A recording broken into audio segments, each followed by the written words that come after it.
देश की सबसे कठिन और प्रतिष्ठित परीक्षा यूपीएससी को अब मिला है नया नेतृत्व।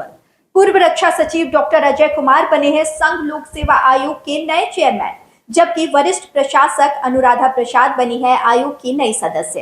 क्या है इस नियुक्ति की अहमियत और कौन है ये दोनों अफसर, आइए जानते हैं इस पूरी रिपोर्ट में। यूपीएससी यानी कि यूनियन पब्लिक सर्विस कमीशन, जो आईएएस, आईपीएस और आईएफएस जैसे देश के सर्वोच्च प्रशासनिक पदों के लिए परीक्षाएं आयोजित करता है, अब उसे नया चेयरमैन मिल गया है। भारत की राष्ट्रपति द्रौपदी मुर्मू ने पूर्व रक्षा सचिव और अनुभवी आईएएस अधिकारी डॉक्टर अजय कुमार को संघ लोक सेवा आयोग का नया अध्यक्ष नियुक्त किया है। चलिए अब हम आपको बताते हैं कि डॉक्टर अजय कब तक रहेंगे इस पद पर।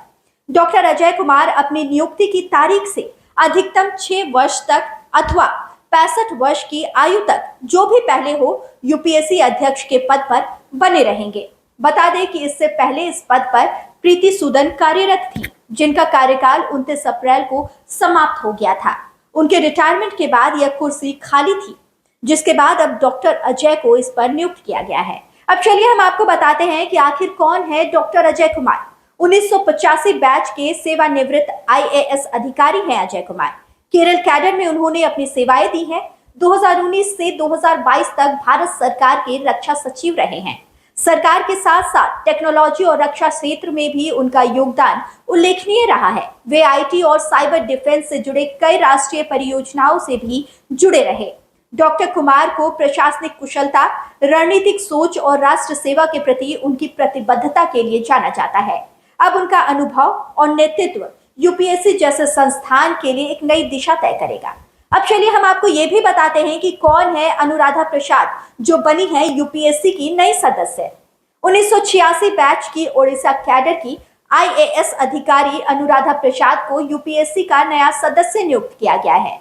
उन्होंने लेडी श्री राम कॉलेज से अर्थशास्त्र में स्नातक किया है, दिल्ली विश्वविद्यालय से इतिहास में परास्नातक और बर्मिंघम यूनिवर्सिटी यूके से डेवलपमेंट एडमिनिस्ट्रेशन में मास्टर्स किया है। वे केंद्र और राज्य सरकारों में कई अहम प्रशासनिक पदों पर कार्य कर चुकी हैं।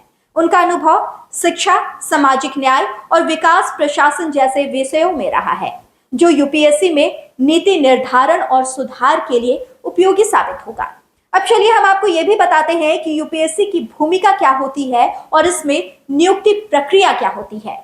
यूपीएससी भारत का एक संवैधानिक निकाय है, जिसकी जिम्मेदारी है आईएएस, आईपीएस, आईएफएस और अन्य केंद्रीय सेवाओं की परीक्षा आयोजित करना और चयन करना। संविधान के अनुच्छेद 316(1) के तहत यूपीएससी के अध्यक्ष और सदस्यों की नियुक्ति भारत के राष्ट्रपति द्वारा की जाती है। आयोग में कम से कम आधे सदस्य ऐसे होने चाहिए जिन्होंने किसी सार्वजनिक सेवा में कम से कम 10 वर्षों तक काम किया हो। यूपीएससी अध्यक्ष या सदस्य अधिकतम 6 साल तक या 65 वर्ष की उम्र तक पद पर रह सकते हैं, जो भी पहले आए। डॉक्टर अजय कुमार जैसे अनुभवी प्रशासक के हाथों में यूपीएससी की कमान आना देश के युवाओं के लिए एक सकारात्मक संकेत है। वहीं अनुराधा प्रसाद जैसे अधिकारी की सदस्यता आयोग में विविधता और प्रशासनिक दृष्टिकोण को और मजबूती देगी। अब देखना यह होगा कि आने वाले वर्षों में यूपीएससी किस दिशा में सुधार और बदलाव के नए मानक गढ़ता है। लाइव लगातार के वीडियो को लाइक करें, सब्सक्राइब करें और बेल आइकन को दबाना न भूलें।